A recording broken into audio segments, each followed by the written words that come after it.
प्रश्न है आपका कि प्रथम n सम संख्याओं का योग होगा। कल की क्लास में हमने आपको बताया था कि प्रथम n विषम संख्याओं का योग पूछेगा तो उसका फार्मूला क्या होता है। तो उसका फार्मूला हमने बताया था n स्क्वायर। क्या बताया था हमने? सिर्फ n स्क्वायर। जैसे कह दे कि 1 से लेकर के 25 तक की विषम संख्याओं का या 1 से लेकर के 50 तक के बीच में सम संख्याओं का जो है कि सॉरी विषम संख्याओं का योग याद कीजिए, तो फिर फार्मूला था n स्क्वायर।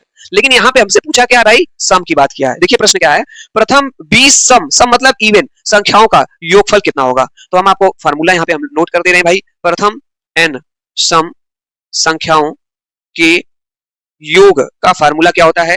n ब्रैकेट में n प्लस 1 होता है। ये किसके लिए होता है आपको याद कर लेना है, ये सम के लिए होता है। किसके लिए होता है? सम के लिए होता है। अगर विषम का फार्मूला पूछा जाएगा तो विषम का ये हो जाएगा।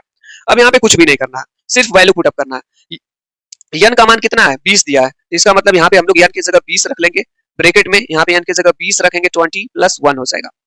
अब यहाँ पे 20 है तो 20 रहेगा, यहाँ कुछ नहीं तो इंटू समझेंगे, 20 और 1 मिलकर के 21 हो जाएगा। ठीक है, अब चलिए गुणा कर लेते हैं। यहाँ पे 2 का गुणा 2 में करेंगे, दो का गुणा 2 में करेंगे, 2 दूना 4, ये 0 है तो यहाँ पे 0 लगा लेंगे, ये हमारा आंसर आ जाएगा। ठीक है, इसका right answer option number B is the correct हो जाएगा। Option number B is the correct हो जाएगा, 420 हो जाएगा। ठीक है, ये फार्मूला नोट कर लीजिएगा। जहां पे कोई नई जानकारी मिले, नया फार्मूला मिले, उसको आप जरूर नोट करिए। जब आपसे n सम संख्याओं का फार्मूला योग पूछेगा तो n ब्रैकेट में n प्लस 1 होता है। अगर विषम संख्याओं का पूछेगा तो n स्क्वायर होता है। तो दोनों फार्मूला आप नोट कर लेंगे।